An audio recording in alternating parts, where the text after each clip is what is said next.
Hey guys, welcome back. We got a presentation for you here. Don't get too excited. Psychology of 19th century philosophy. Or how to identify with the irrational. Or we'll get to it, how to identify, how to integrate those mom life comics that have been going around the internet. We'll get to that later. There's timestamps in the description here, so if you just want to jump ahead and see my reaction to those, you can do that. I get it. Or if you want to fall asleep, then listen until then. I mean, people may think that I'm being like self-deprecating when I say this podcast puts you to sleep. No, I'm complimenting myself. I think that's a good thing. You're comforted because you know that my thoughts, my words are accurate. It creates this structure, this comforting structure, so it feels safe to fall asleep. I would take that as a compliment. Okay, so that's what we're going to talk about. Identification with the irrational. We do free consultations, animusempire.com/schedule. We do therapy. If you want to learn more about what we do, just reach out. Tell us what's going on, and we can help you out. Okay, so the outline is part one. We're going to talk about context, which I think means historical context. Yeah, we're going to talk about historical context of the 19th century, the philosophy of the 19th century. Part two, we're going to talk about how to identify with somebody else. I just think it's I complain about therapy a lot and modern psychology and how we just don't get fundamental principles right. I think one of those, or it's not a fundamental principle of psychology, but a symptom of the fact that we don't get fundamental principles right is group therapy. Everybody looks down on it. It's seen as kind of like a consolation prize in therapy. The real work that you do is one-on-one therapy, and group therapy is just the side thing. And I think in part that's because group therapy is run in a poor way. And I think probably, if I had to guess, 95% of group therapy is psychoeducation. It's a class. You're not processing emotions, and I think that's too bad. So part of this is going to be how to identify specifically with explicitly irrational philosophers of the 19th century, of Schopenhauer, Marx, and Nietzsche. And then we're going to go to a modern example of that. How to identify, that's part 6. Let me fix that.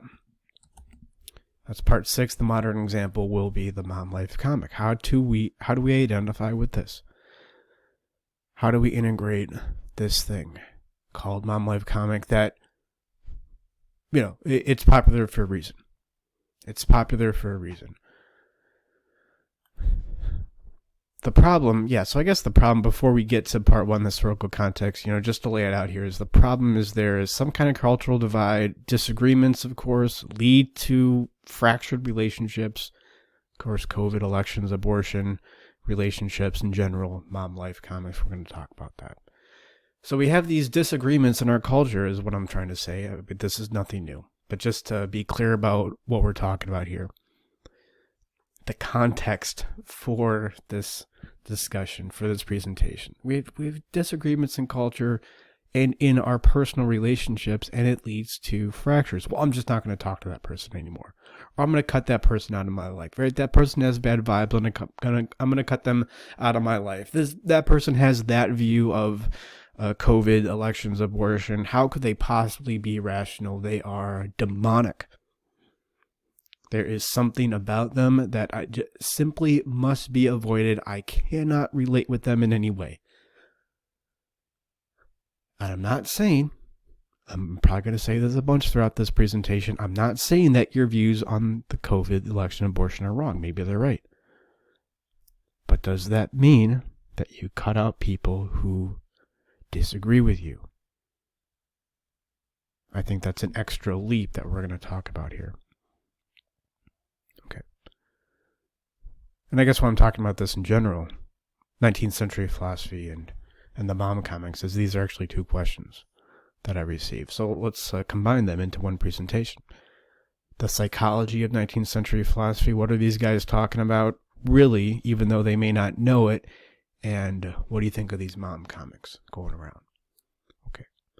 So part 1 is the historical context for this. What do I mean by historical context? Well, first, why are we talking about the 19th century? Yeah, that's a question from a listener. I just said, And I think the 19th century is important because, at least when it comes to philosophy, it was the beginning of the end. It was a secularization of the irrational. Before the 19th century, we had religion. That's one side. The religious idealist. That was one side of the philosophical coin. I'm trying this with my face here, and it might cover up. Oh, maybe if I put it here, that might be better. Maybe if I put it here, that might be better. Can I make this smaller? No. All right, sorry about that. I might just move it around. Okay, so the 19th century philosophy at the beginning of the end. This is when philosophers became avowedly irrational. There was irrationalism in philosophy before, but there was some kind of basis for it. Now, in the 19th century, it became avowedly irrational. So it was when philosophy was lost, and I think this loss of philosophy was aggravated by advancement in civilization. Right? It's the it's the thing that Star Trek talks about. You can't have your wisdom get too far away from your technology.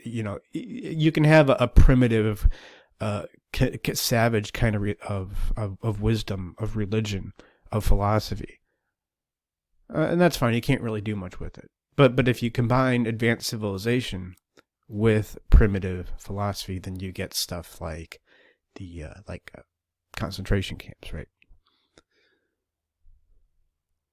So yeah, civilizations began to look like this. This is 19th century New York. Just grow exponentially, but philosophers look like this. Here's Schopenhauer. I don't know what he's doing. What are you doing, Schopenhauer? The meme where you lean in, where it's like, oh, the guys lean in into the girl too much, or the girls lean into the guy. This predicts the success of the relationship. Yeah, you could do that here with Schopenhauer, leaning into nobody. Leaning into absolutely nobody, as indicative of he just doesn't have a firm foundation to stand on. So yeah, civilizations like this, philosophers look like this, and then we get this. Just stacks of bodies from, that's I think World War I or World War II. It's interesting because we talk about the 20th century being the bloodiest century. And it is, not because there were more wars. There aren't more wars. It's just this philosophy of the past not growing, right? Not developing at the same rate as technology. So we get these, just piles. 100 million people died at least, and who even knows? 100 million people could have been killed in China alone in the 20th century. We don't know. It's probably more like 50 or 60 million, but it's one of those things. It could have been 100 million. It could have been 40 million more people. 40 million. 3 kids die in some school shooting, and yeah, let's be horrified by that, but 40 million. You can't wrap your mind around it. So you just think, 40 million, wow, that's bad. Anyways, moving on. I don't blame you for doing that. You just can't wrap your mind around it. Okay, so therefore, the point is we learn nothing, right? And I come from a philosophical background. We will learn nothing when we just call these philosophers irrational. And it aggravates the ultimate problem of there is something going on here. Why are these philosophers, and they're avowedly irrational. Schopenhauer, Marx, Nietzsche, that they'll tell you that they're irrational. So what if we just call them irrational? We learn nothing. All we do is say you're wrong, we're right, but it doesn't matter, as indicated by this picture, because their ideas won out. This picture just stacks of dead bodies. Their ideas won out. So it doesn't do anything when we just call them irrational. And I would argue that if we take a psychological lens to 19th century philosophy or irrationalism in general, there is nutrition in there. And there I have a paraphrase from Jung, a quotation from Jung. All you need to overcome the neurosis is in the neurosis itself. So there is nutrition in, I think, the irrationalism of these 19th century philosophers that will help us overcome, this 100 million dead bodies in the 20th century, and maybe even understand and work through these mom life comics. Maybe if I move my face up here, I don't know. And of course, we're still in this predicament today. There's this huge technological advancement, but we know that, like, who's in charge? What's going on? Why do we just send $43 billion to Ukraine? Life is way too difficult, I would say. We have this huge technological advancement. We'd think that life would be easier, but it's just become too difficult considering the technological advancement that we have. Now, if we had no technological advancement, or we kept going backwards, or everybody was a Luddite, and then life was difficult, that would be an obvious answer. Okay, we just don't have the technology, but that's not what's going on. And I think we need to just further clarify the fields of psychology and philosophy. It'll just help us to distinguish what's going on. It'll help us to relate and to identify and to grow and to ultimately look at the nutrition in the so-called irrationalism of the 19th century that still very much influence us today. Okay, so part 2. I'm going to talk about, this is kind of taking a step to the side here, and then we'll get back to the philosophy. But I just want to talk about how to identify. How to identify with somebody who you may, in fact, even disagree with. So, like I was saying, there's a big difference between philosophy and psychology. And it's very rare where either a philosopher or a psychologist or therapist will distinguish between these two. So some examples of this is so just to define these, if you've listened to 2.5 of my videos, you probably know philosophy is your relationship with reality, while psychology is your relationship with yourself. And they're two very different things. Let's just look through some examples here to figure out what's going on. When your wife says, and this may indicate what's going on with these mom life comics, when your wife says, "You never show me any affection," and your response is to point out specific examples where you show her affection, and let's say it's objectively shown that you show her plenty of affection. Right? This is an indication of the disparity, not the disparity, but the failure to distinguish between philosophy and psychology. Your wife is having a psychological discussion. You are having a philosophical discussion. She is saying, look at me, look at my relationship with myself. Look at your relationship with yourself implicitly, and by extension, my relationship with myself. You are looking at reality. No, look, I gave you a hug last week.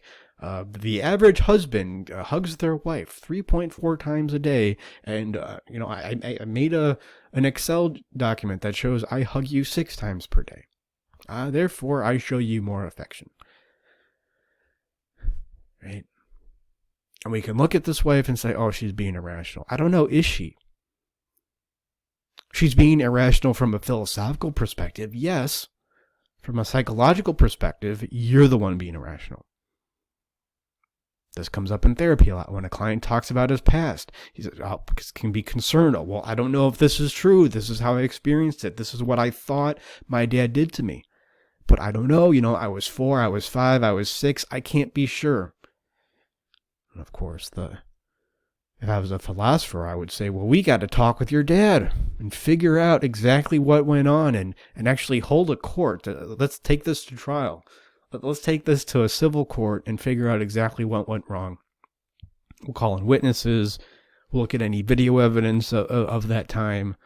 We're going to analyze the micro expressions on your face and your dad's face of maybe not this time, but just videos from around this time to figure out exactly what went on. And that could be helpful from a philosophical perspective, but this is psychology. If you're in therapy, it doesn't matter what was true, what really happened. All that matters is your feeling about what happened. Because if there's a problem with your feeling, if let's say there's resentment with your father, does it matter if the resentment's quote unquote true? No, of course, because let's go, or of course not, because let's go back to the Jung quotation of the answer to the neurosis is in the neurosis itself. We can talk about transubstantiation. And, oh, you eat this cracker and you really think it becomes the literal body of Christ in your body? Oh, this is so ridiculous. Philosophically, this is, all these, if Adam and Eve are the first humans, why do they have belly buttons? Stuff like that. Just not looking at religion as a philosophy, not something that can be psychologically true. Because you're not distinguishing between those two. Oh, God is just a dead white man in the sky? How could that possibly be, right? And this is what I say about Jung again at the end of his life when he was asked, does God exist? And he says, I don't believe God exists. I know God exists.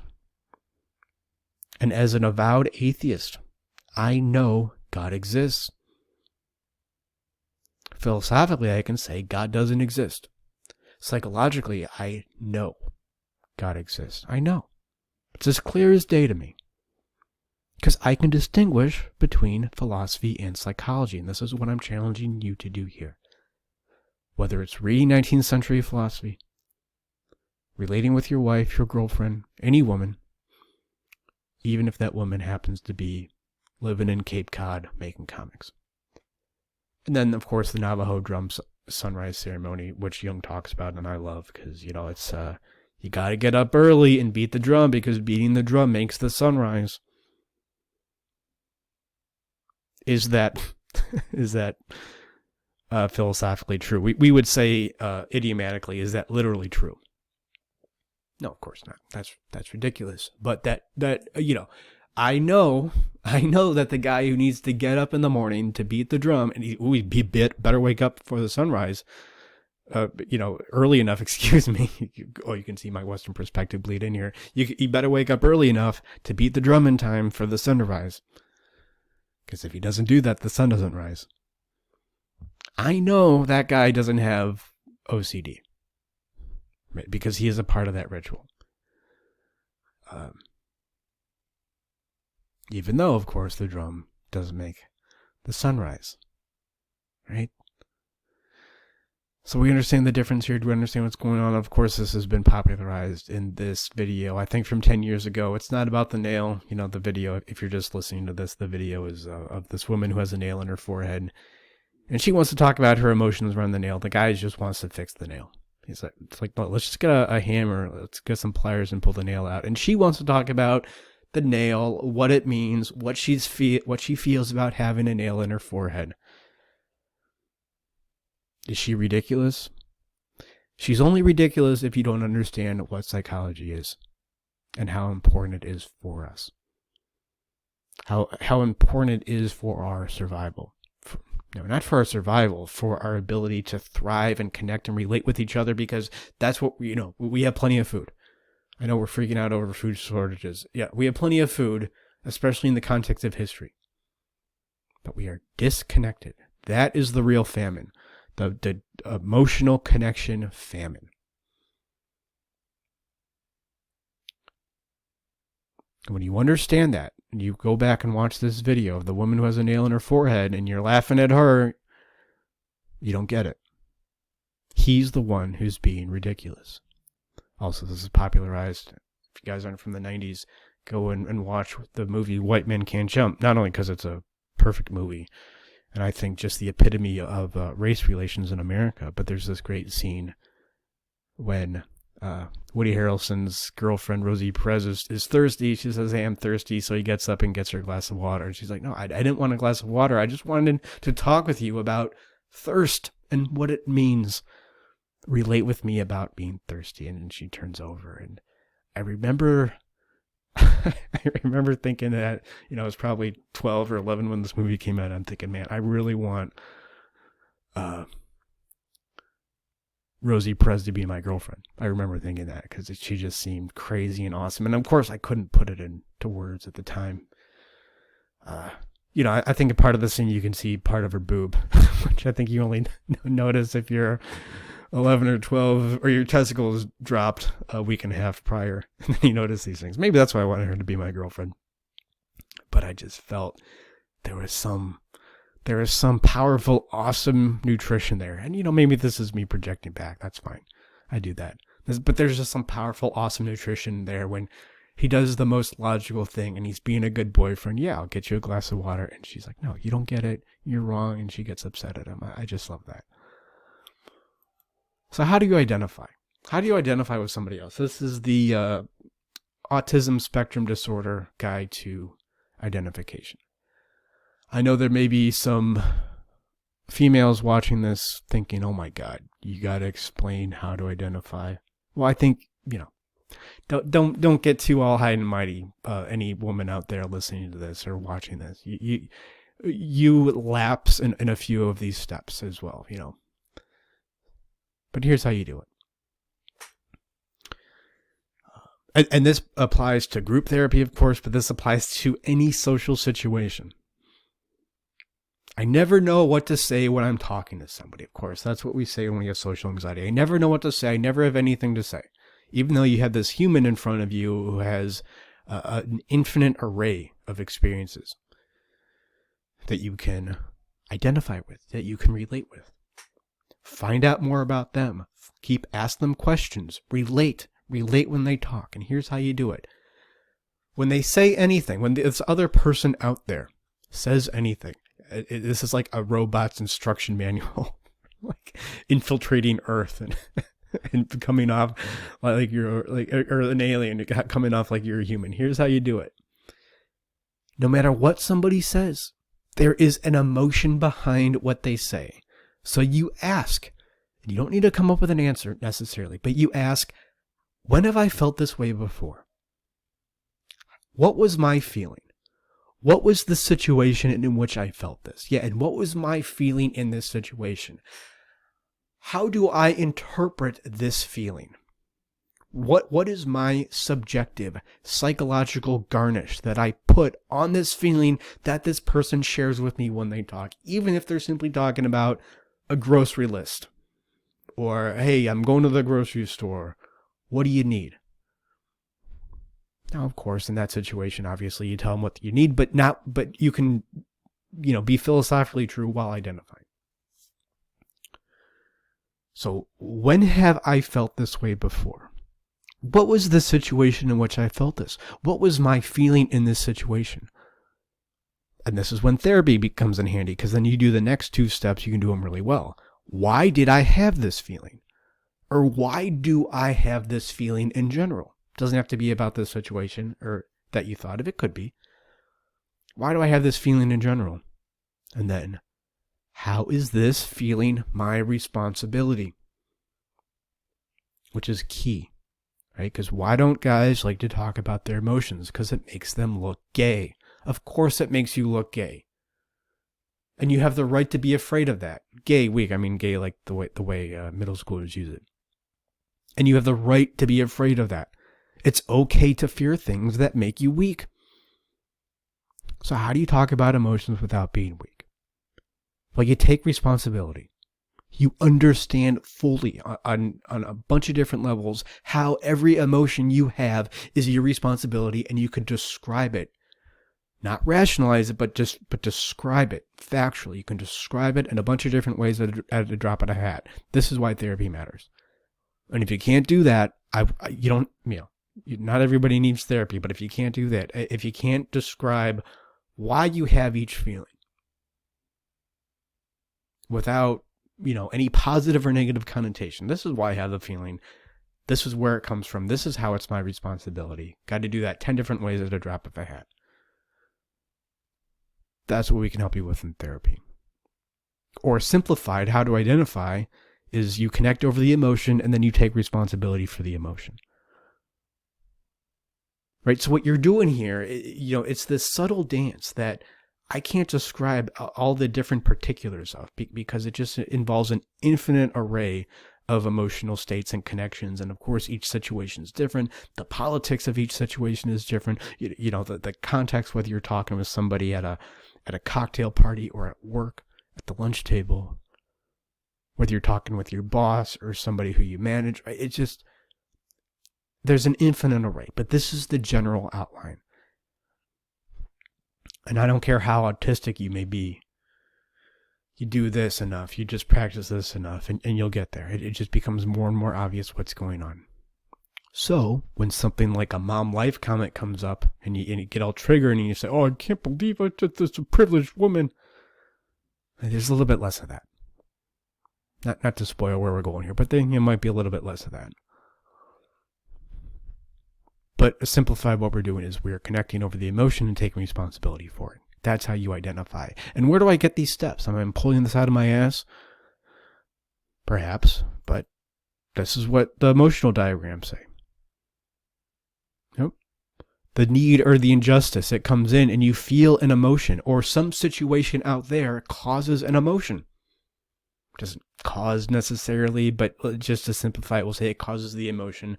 It's either anger or there's anxiety here, right? There's some situation, right? That's what we talk about up here. What's the situation? What's the feeling? Don't just say anger or some variation, compassion, hostility, sadness, depression. What is the feeling? How do you put it in your own words? And then what's the next step? Ask why. Why do I have this feeling? What are we doing there? Well, we're just making the unconscious conscious. And you get really good at this. You can ask yourself 3 whys, 4 whys. Go as many whys deep. It's fascinating. Why do I feel this confusion? Well, because I'm not really sure what I want. Why am I not sure what I want? Well, because I don't talk about this often. Why don't I talk about this often? Because I think it makes me look stupid when I talk about it. Why do I think it makes me look stupid? Because I, come from this culture, you could say. Right? And then this is where you can start to, put quote unquote responsibility and other things outside of yourself. I come from this culture. When I was 5, I was indoctrinated in this culture where you couldn't talk about A, B, and C. That's why the next step, of course, is, you see it there, responsibility. How do you come out of hostility or even sadness and depression ultimately? Or how do you make the unconscious conscious? Is you take responsibility for it. Okay, I come from this culture, but I perpetuate that now because I want to perpetuate it, because if I don't take responsibility for something, if I just blame my culture, then I don't have to do everything that I can possibly do to manage this issue. It makes me feel comfortable. Maybe not comfortable, but familiar. It's this familiar feeling I go to. And I can use it to justify my stagnation. And now you're back here in the emotionally healthy.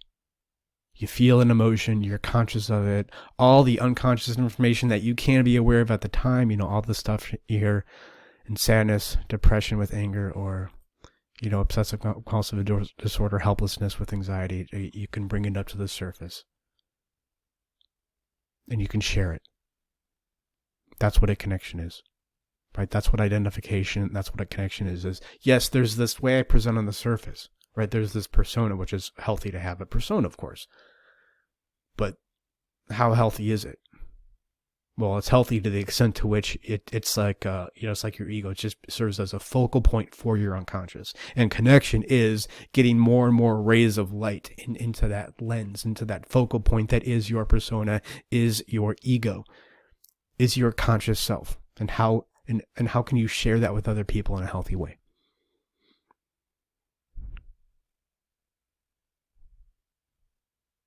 So that's where we get how to identify from. It's built right into these emotional diagrams. Well, where do I get the emotional diagrams from? Well, read the book, and I think I break it down to first principles there. Okay. So that's how to identify. So let's practice identification with 19th century philosophers.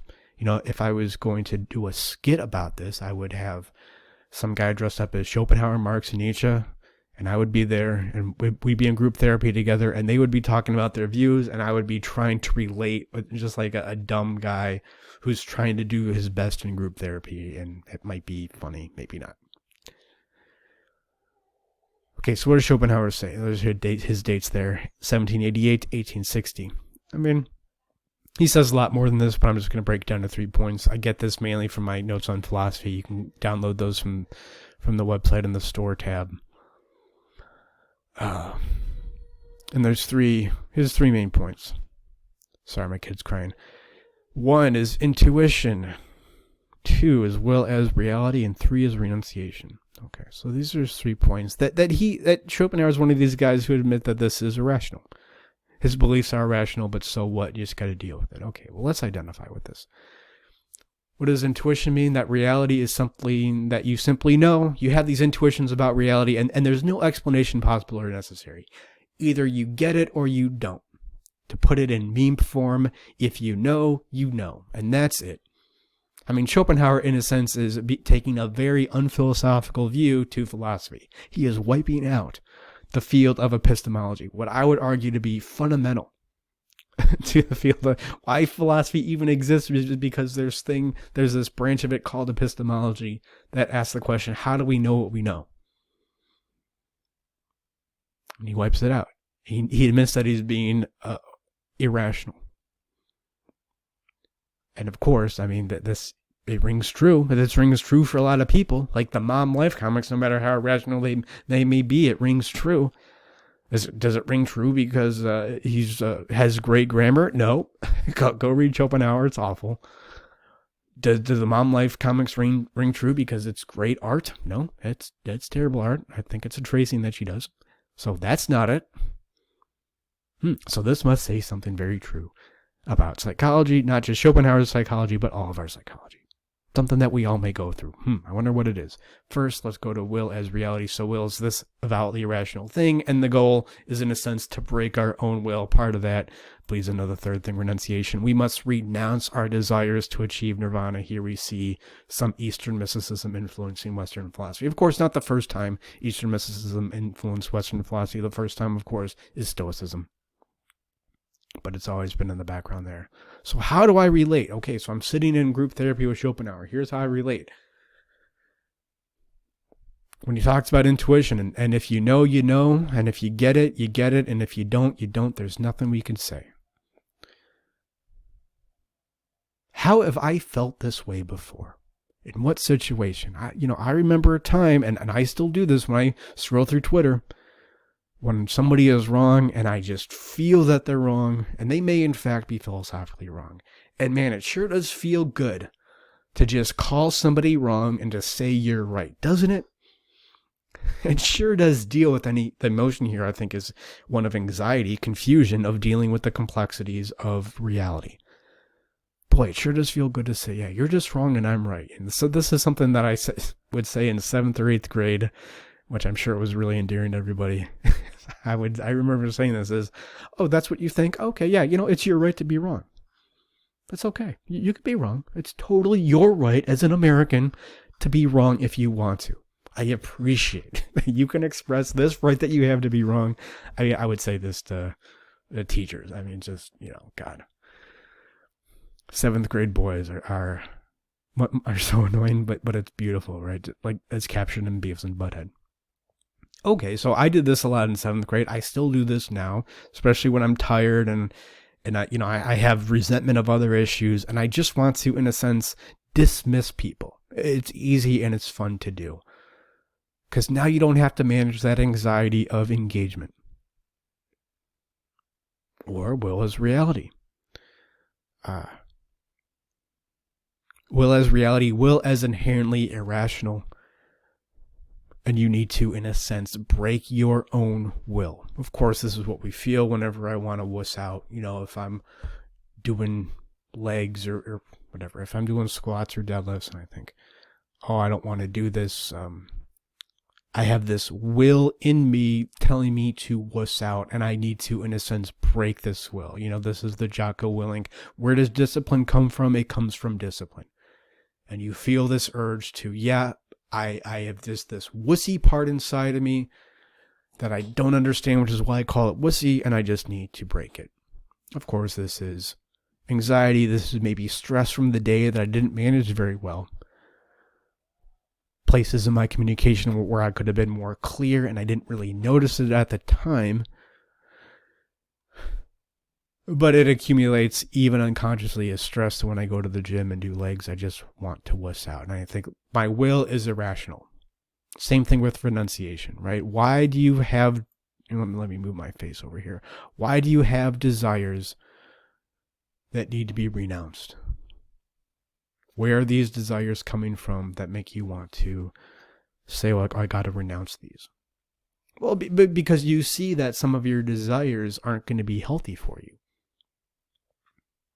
Right? You see that it's long term, your desires aren't going to give you what you want. Now, I definitely relate with that because sometimes in my life, I mean, there's a lot of pain that I want to avoid. And what I think are my desires aren't really my desires. It's not really what I want. I can distinguish between what I truly want and what I quote unquote want to cover up pain in my life. Pain that I have yet to manage. And this is where my quote unquote desires come from. And I think, oh, I just need to renounce these. Yeah, I felt that way a bunch. I feel that way 12 times before breakfast. This lets me know I have emotional issues that I have yet to manage. So yes, I totally get where you're coming from, Schopenhauer, and by extension, Eastern mysticism, because it definitely feels that way. And you're right that it feels that way. Now, you're right in 1816, psychology was not as refined at this point. You didn't have my emotional diagrams, unfortunately. So you fail to discriminate what these desires are. So from your perspective, you just had to renounce it. Right? Similar with, my struggles with relationships, what I talked about. Like for a while I thought, I'm just not built for monogamy. Right? And if you're rational, if your excuse or if your reason for not doing something or doing something makes you look cool, then you probably it's probably a rationalization, right? Oh, I'm just not built for monogamy. No, you just don't know how to connect, dude. I'm talking to myself when I was 28, 29. No, you just don't know how to connect. And then you read out these books on evolutionary psychology that said, men are built to, only be in monogamous relationships for so long. We're built for serial monogamy. Maybe that's true to some degree, but that doesn't preclude the fact that you don't know how to connect. You are unaware of your own emotions. And of course, I feel this now whenever I get into a disagreement with, you get into a disagreement with your wife and it's objectively, it's no big deal. You just want, let's just give up. Let's just give up and get a divorce. Because then I don't have to deal with all those emotions. And it can look alluring. So you can say, that's your will to get divorced, even though you know it's not going to be good and it's obviously not the right thing to do here in this context. That's your will. So you need to renounce your will. No, you don't need to renounce your will. What you need to do is understand where your will comes from and get very clear, distinguish between increase in pleasure and avoidance of pain. Which we can do, when it comes to identification, and that's what we do in therapy, figure out why you have emotions and figure out how these emotions are your responsibility. That's what we can help clarify in therapy. Okay, so next we have Marx. 1818 to 1883. What does Marx say? 3 points here. There's materialism, there's dialectical materialism, it should say there, and polylogism. Let's go into what these are and how we can relate. So materialism is atheism. This is rejection of free will. It's really not only the rejection of free will that's part of it, but I think on a deeper level, it's the denial of the causal efficacy of thought. You can have thoughts, that's fine, but they don't actually matter. They don't actually mean anything in this materialist existence. And by materialism, I think it's implied there that I don't mean that the material world exists. Of course the material world exists, but materialism, you turn it into an ism and it says only the material world exists. Maybe thoughts exist in some degree, but they don't matter ultimately. Then there's dialectical materialism. It's kind of the same thing. History is determined as well by economic forces. Okay, yeah, so you deny free will, denial the causal efficacy of thought. Then what's a cause here? Economic forces. Your political, your socioeconomic standing. That's what determines these things. That's what determines who you are, who you're going to be. You think you have free will? Ha. And there's dialectical materialism, just applying materialism to the context of history. And then there's polylogism. Again, this is a variation of the above two. Your social class determines your consciousness. So how do we relate with this? Or how I relate, at least. Let me put my face down here. Okay. So materialism. Yeah, this is whenever I feel stuck. You can't do anything. Like you try on with something and it doesn't feel like it's getting anywhere. And you just feel stuck and you want to rationalize it and say, oh, look at these forces. This combines with dialectical materialism. You just feel small. Oh, yeah, there's these economic forces, that are influencing me. There's this huge, maybe we wouldn't say that now so much in our everyday parlance, but we would say, oh, there's a deep state. There's these huge political forces at work. And who am I? I am the victim of my historical circumstance, in a sense. Let me go read about the Jekyll Island meeting and how they started the Federal Reserve.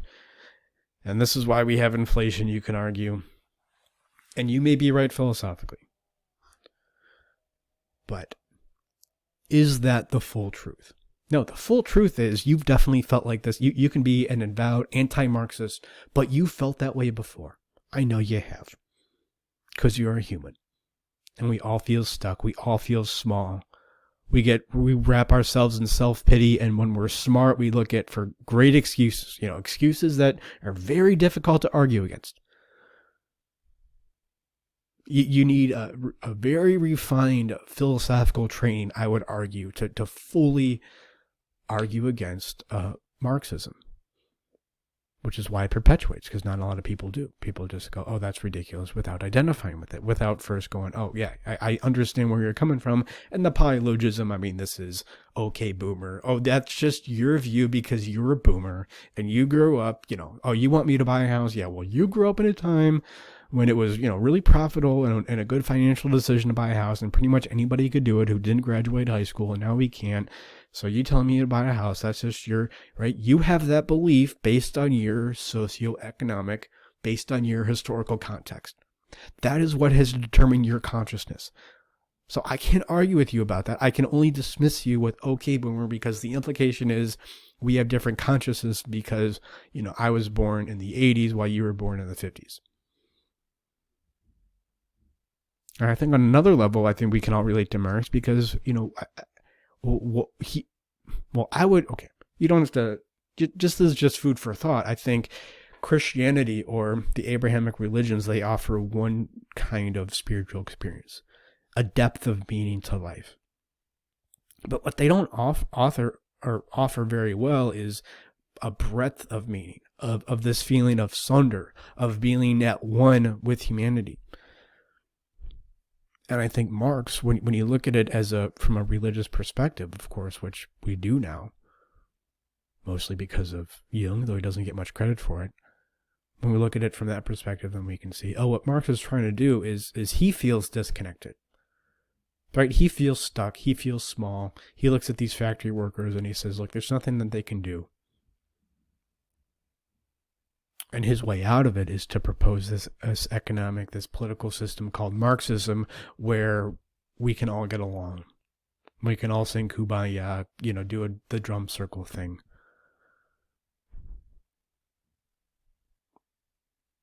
And this is what Marxism offers, this feeling of being disconnected. So if you can't talk with your dad, if there are people in your life who you don't feel like you can communicate with, it can be really alluring to posit this social economic system, political system called Marxism, in which at least the fantasy, all of that disconnection all goes away. All of that discomfort with your emotions and communicating because you don't know how to identify, because you don't really know how emotions work. You can go to therapy for years now and nobody really tells you what emotions are or how they work. Oh yeah, Marxism. Marx was right. Because I think Marx approximates this feeling. And go read the Communist Manifesto. I think that feeling comes across.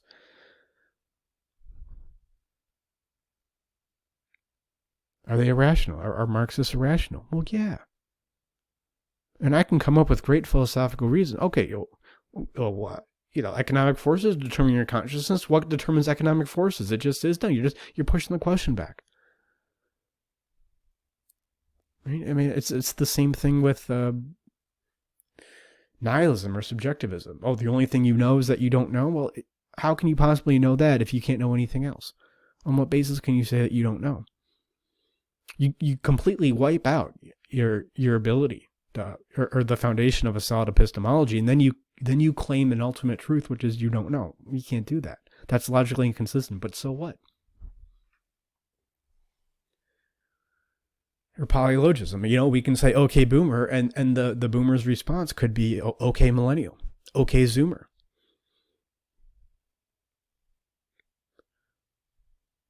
They're not any more correct or any more wrong than when we say okay boomer. They have the same philosophical standing. Like if somebody else's God says this is what my God, or if somebody says this is what my God says is true, and then your response is this is what my God says is true.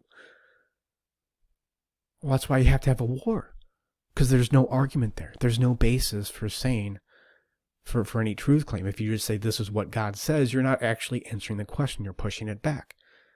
And this is what Marx does. He creates the same philosophical mistake, but it doesn't matter ultimately if we can't understand why he would make that mistake and why these beliefs would catch on and influence a lot of people.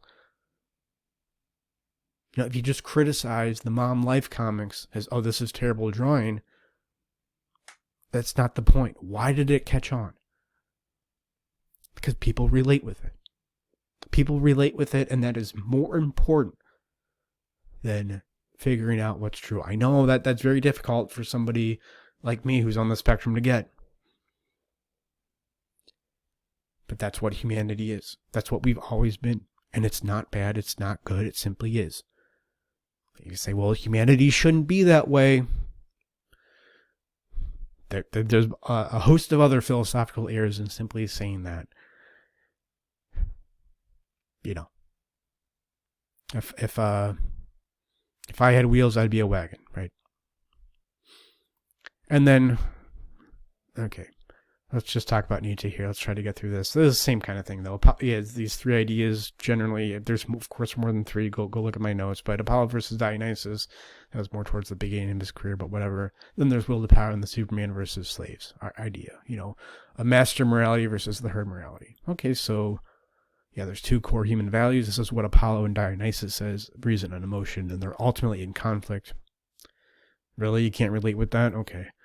Will to power, we develop ideas to dominate others. This is kind of similar to polylogism, but he goes to the next step, and then there's Superman versus slaves. We just have genetic predisposition to be a certain way, and there's nothing we can do about it. A lot of overlap here with Marxism relating, even though philosophically they are different, and they come from a different epistemology, Marx and Nietzsche. Emotionally, it's the same thing. Okay, so Apollo versus Dionysus. Yeah, whenever I have a neurosis, this is what I feel. There's some conflict between my rationality and my emotion. I just have to turn off my emotion. This is what Stoicism accepts and teaches you to do, which is why it's ultimately a dead end. You don't learn where the emotion is and what the emotion is ultimately saying. I feel like that all the time, of course. Will to power. You just believe that because it would be more... It would be better for you if you lived in a society where people had that belief. Yeah, this is what I do when I'm scrolling through Twitter, in my self-righteousness payoff, and I just want to dismiss huge swaths of people.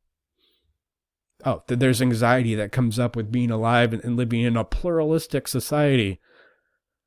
Or I could just dismiss them with, oh, you just think that, similar with polylogism. And Superman versus slaves, yeah.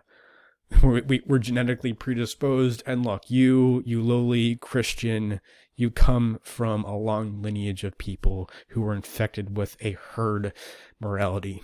So you aren't necessarily going to be a part of a herd. All you can ultimately do is, in a sense, is try to make it less likely for your children to be, to succumb to a herd morality. You're just this conveyor belt. You're not the master of anything. You're simply an electron in this huge circuit board. This is a great thing to feel whenever you feel insecure at a bar and some other guys are getting all the attention. Oh, it's genetic predisposition. There's nothing I can do. Ultimately, what that means for me is this is an excuse I tell myself so I don't have to engage with other people. So I don't have to I don't have to talk to girls, because if I go talk to girls, then I'm going to learn more about myself, and there's parts of myself I want to hide from. So in a way, it's obviously not helpful to me for me when I say, oh, there's just genetic predisposition. Some guys have quote unquote it, and some guys don't. Doesn't help me, but in the moment, it makes me feel safe and comforted. Not necessarily good, but so what? At least I get to hide. At least I give myself a good a good excuse to hide. And of course, the genetic predisposition thing, when he talks about the herd mass morality, I mean, what he's talking about in a sense is what we would now call generational trauma, which is, he says something very true psychologically about how we manage generational trauma. You have inherited issues from your parents, issues that they have yet to manage. And you are going to do the same to your children. You're going to pass on these issues to your children. That's what's going to happen. We're not going to be masters of these emotions, right? I mean, that's what I say about emotions, is your emotions have been around for, before you were born, and they're going to be here after you die. After you die. All you are at best is a caretaker of these issues. So you take the issues that your parents handed you, that society handed you, that you were very much groomed. I think that's why, I mean, obviously there's pedophilia that definitely exists. But I think people make a huge deal about it because psychologically we all feel this way. We all feel like we were groomed, and it's true. And yeah, you have a kid and you groom them in a sense. And grooming just means, I mean, not sexual grooming, of course, but it just means you are instilling them with values that they don't have the wherewithal. They don't have the psychological, mental, intellectual resources to deal with. So they just accept whatever you give them. My daughter has no choice but to love me. She can't choose that. We're all groomed.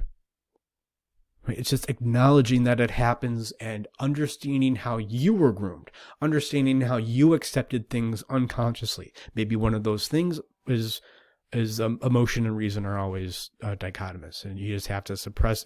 If you want to be rational, you just got to suppress reason. Or, express emotion so you can be more reasonable. Right? And now maybe there's nothing you can do to fully overcome that. But you can take it and manage your own emotions and work with that. So you can see, maybe when I start to decode my emotional impulses, maybe I can start to distinguish where they come from. Maybe I can look at the whys. Maybe I can look at how it's my responsibility. Yeah, I can look at how my dad caused this, how it's quote unquote his fault, not my fault. But now I'm an adult. I can, decode this to some degree so I can see how it's my responsibility. Here's this emotional issue that I'm going to pass on to my children. I'm not the master of it, but I am its caretaker. I have some influence over it. And of course, we can revert back to, I'm just predisposed. I was groomed by my dad. I'm groomed by my culture. You can do the Marx thing, which can feel real. And it's important to recognize that it feels real. Even though you may be an avowed anti-Marxist, you still feel that way. Don't deny that you don't, because you just perpetuate the problem, right? To go back to Jung, the solution is in the problem. The problem. The answer to the neurosis is in the neurosis itself. We have this rich trough of nutrition. Well, it looks like poison. When you have a philosophical lens, it looks like poison. 19th century philosophy, it's this trough of poison when you have a philosophical lens. But we just switch that out for a psychological lens, like you're getting an eye test. Oh, it's clear all of a sudden. Switch that out for a psychological lens and we go, wow, there's a lot of nutrition here. There's not only a lot of nutrition here with Schopenhauer, Marx, and Nietzsche, but there's nutrition with mom comics. So let's just go through these. This is another, not a question, but just a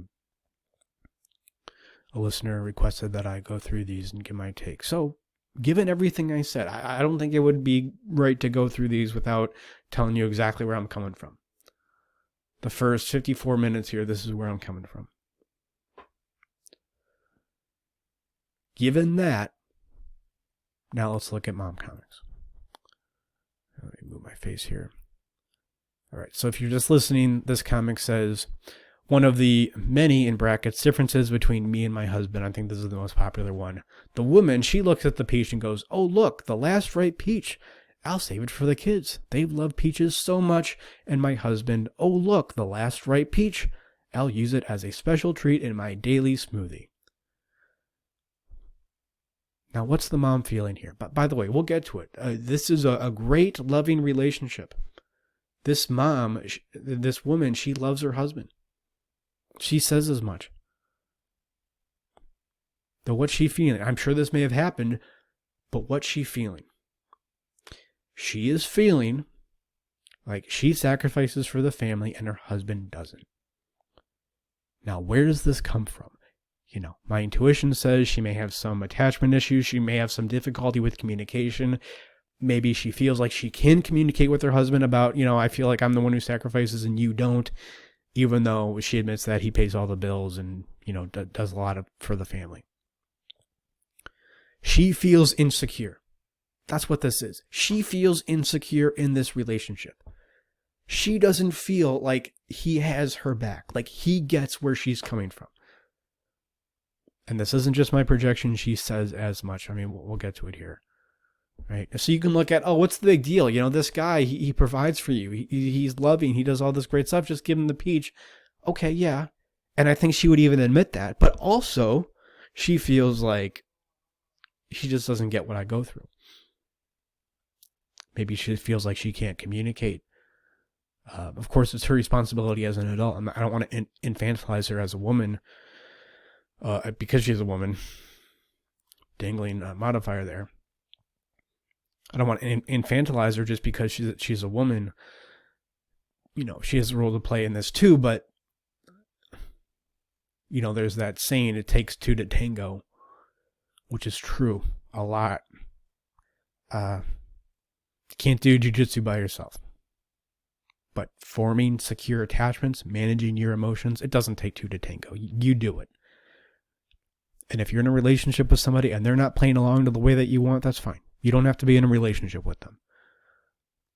But don't say it takes two to tango when you're dealing with attachments, because essentially what you do is you put somebody else's response or somebody else's ability to manage their emotions as a cause of how well you can manage your emotions. Okay, to make this more sense, let's go to a different one.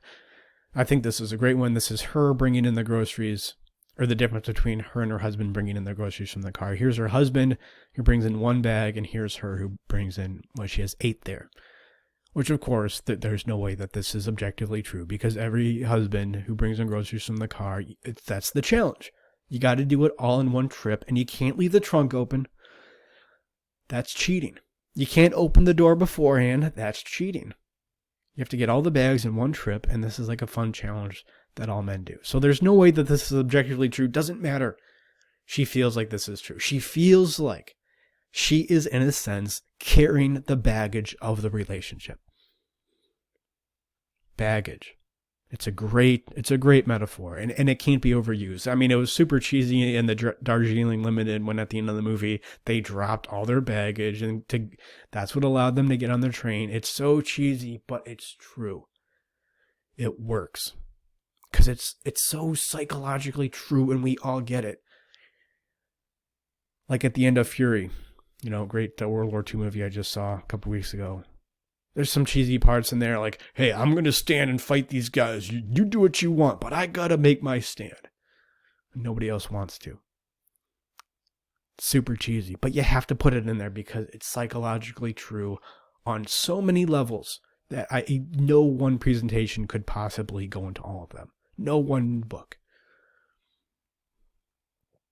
In fact, you could look at the entire canon of psychology.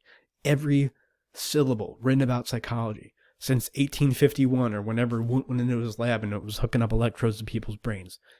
Every syllable of psychology tries to explain those kinds of scenes when the leader of the gang says, I'm making my stand. Everybody else in the gang doesn't want to, and then they may slowly want to, and you know, the guy who you least suspect stands up second.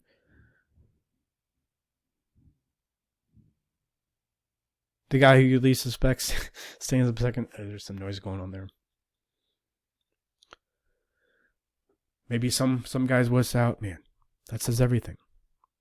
So it says everything that she feels like she's carrying around baggage. Now, what I think is going on here, this is me reading between the lines, and we'll get to it when we talk about her explanation. What I think is going on here is she just doesn't feel secure in this relationship.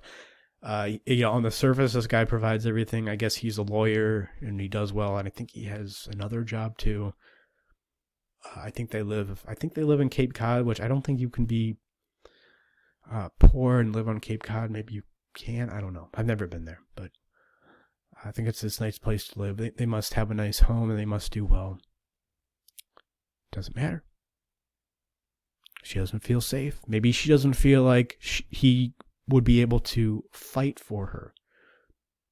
Maybe there's that feeling. Maybe he has some boundary issues. Maybe he has some codependent issues. We know he's on his phone a lot. At least she feels like he's on his phone a lot. Maybe that's part of the issue. Maybe he's a disconnected guy. And she doesn't have the intellectual wherewithal to discuss that. To say, oh, I feel insecure.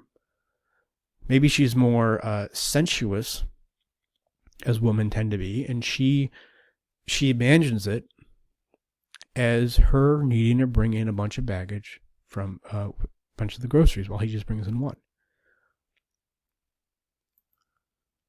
This comic, here's Fun Dad, he brings home fast food and he's fun. She brings home fast food and she's lazy. This is about patriarchal expectations, whatever. And of course, we can criticize that philosophically, but psychologically, this is what she feels is going on. She feels like there's a lot of pressure on her to keep this family together, and the guy doesn't do his part. And she's right. Now, I don't think she's right about this exact thing, but I would imagine that there is something going on here, and maybe it's nothing about the relationship. Maybe she comes from a dysfunctional family, and she just never learned how to relate with people. She never learned how to truly feel a connection with other people. It could be that, that's just a guess. But it doesn't matter what it is. The point is we have to relate. Have we ever been in a situation where we felt like there is a double standard? Of course. Every men's rights activist ever. That's the irony. That's the paradox, is the men's rights activists can relate because they do the same. They make the same arguments that this is a feminist argument about the patriarchy. They would make the same argument except the matriarchy, and they think they're different. No, psychologically, you're the same. And if you don't get that, you need to really distinguish between philosophy and psychology. And it's not your fault that you haven't distinguished well between those two, because people don't. The psychologist you listen to is Jordan Peterson, and he does a terrible job of distinguishing between philosophy and psychology. He doesn't know the difference perceptively.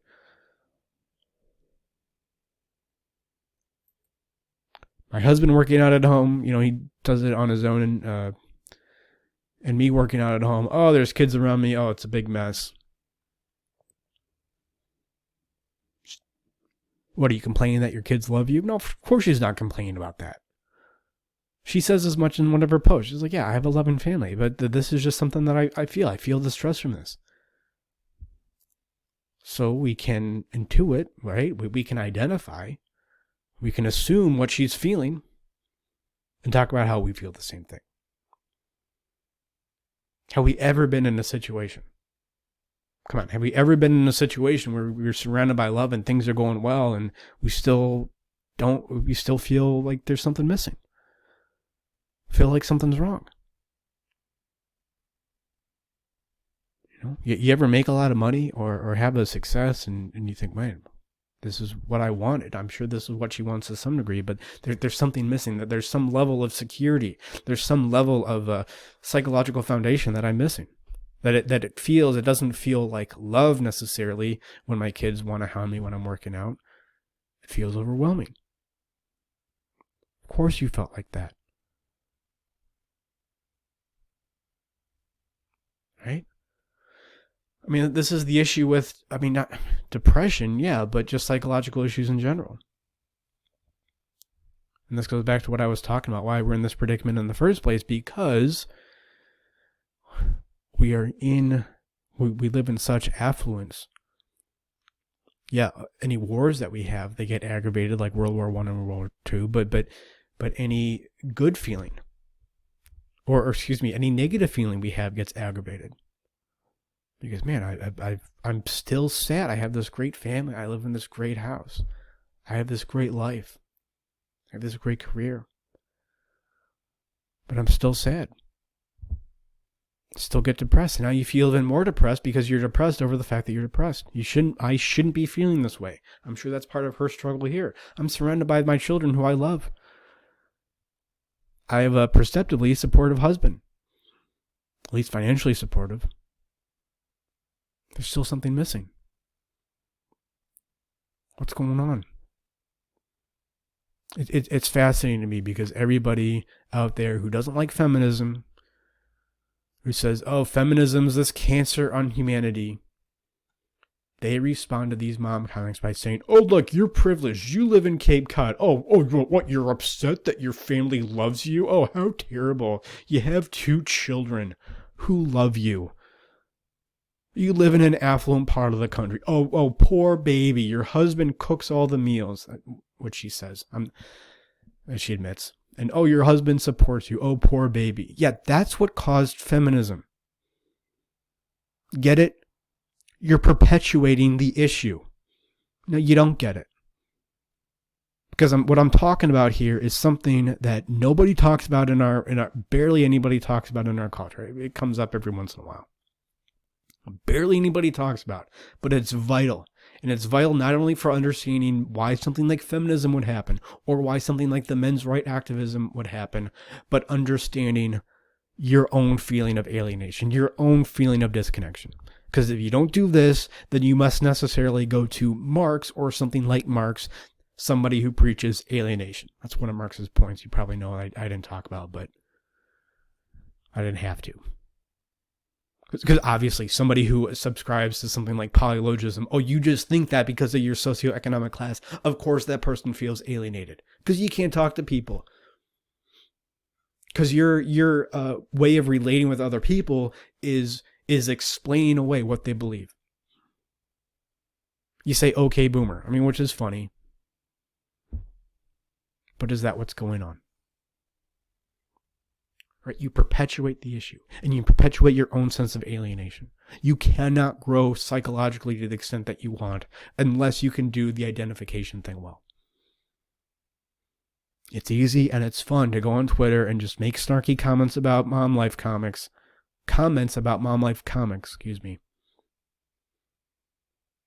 You perpetuate the issue. We're living in a culture where people split up their families over whether somebody got a medical treatment versus whether somebody didn't. Say it out loud. That is a tragedy. And that is a tragedy like dogs are stupid. It is a tragedy.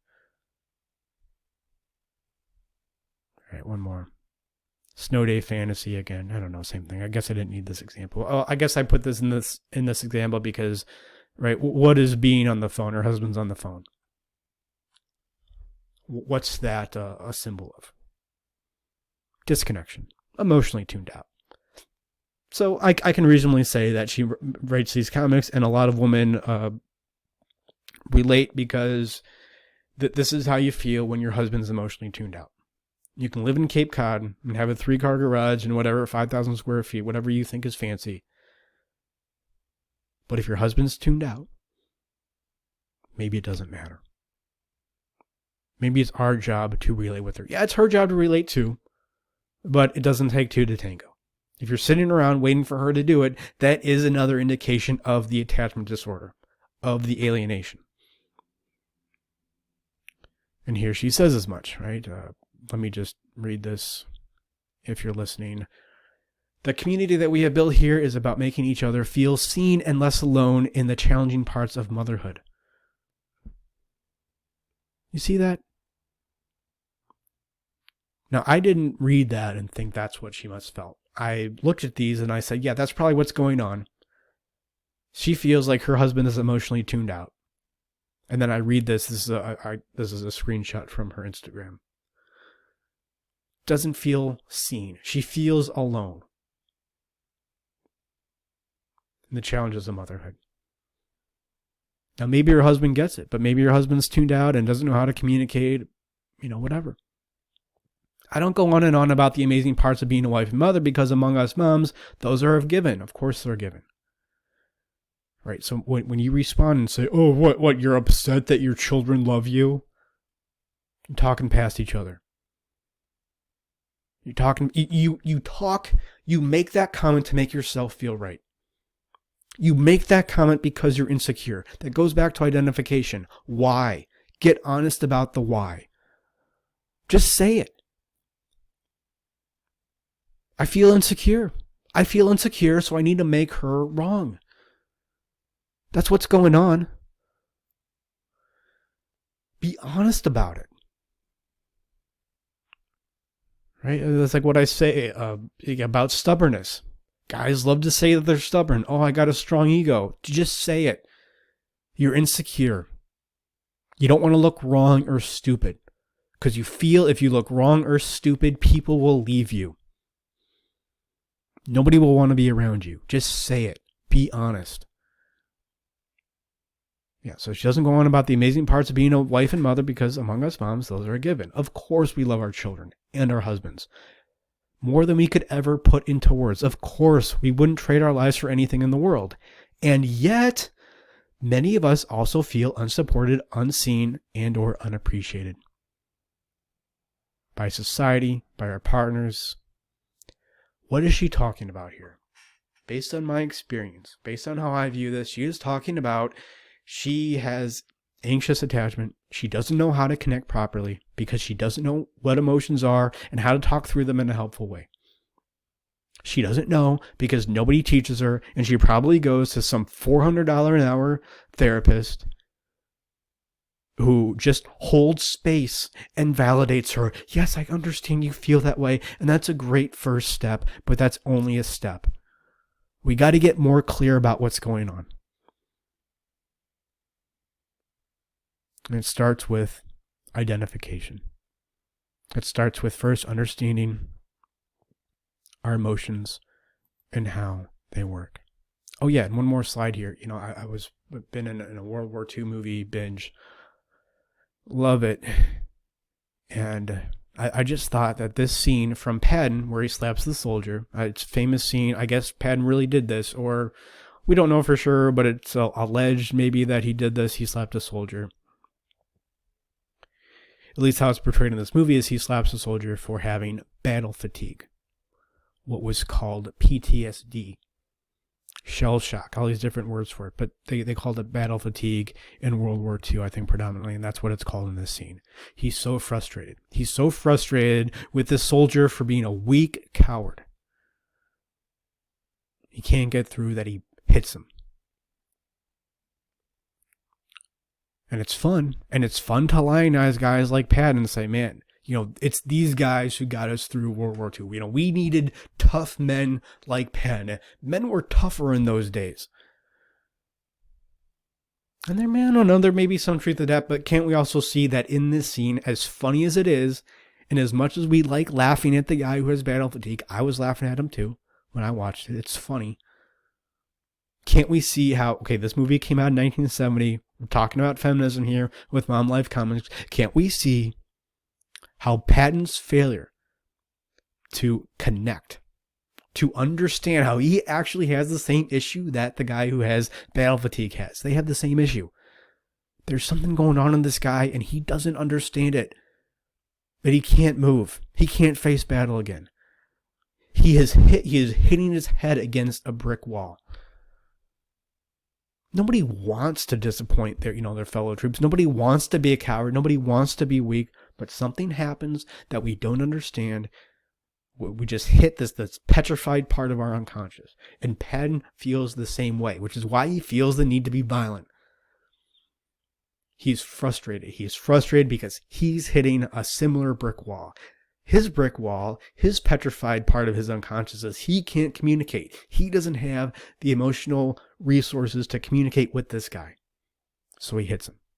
This guy doesn't have the emotional resources to communicate with himself, so He cries. He just shuts down. Does Patton want to hit the guy? Well, maybe part of him does, but mostly he doesn't want to hit the guy. He knows he's not supposed to. He knows you don't hit your soldiers, right? As Grandpa says in the Simpsons episode, man, what's it called from season 1?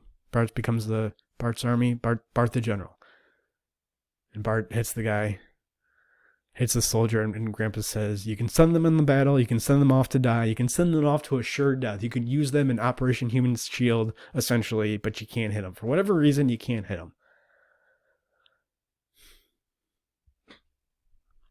No anima integration. Let me just sum up the entire freaking presentation by saying no anima integration. Check out my anima integration video. And I'll leave it there. Thank you guys. Check out my book, animusempire.com/book, if you want to know where these emotional diagrams come from, and if you're interested in therapy or just like help on the next right step for you, animusempire.com/schedule. All right. Thank you guys. And I wish you all the joy and all the pain that comes from identification, that comes from connection with other people.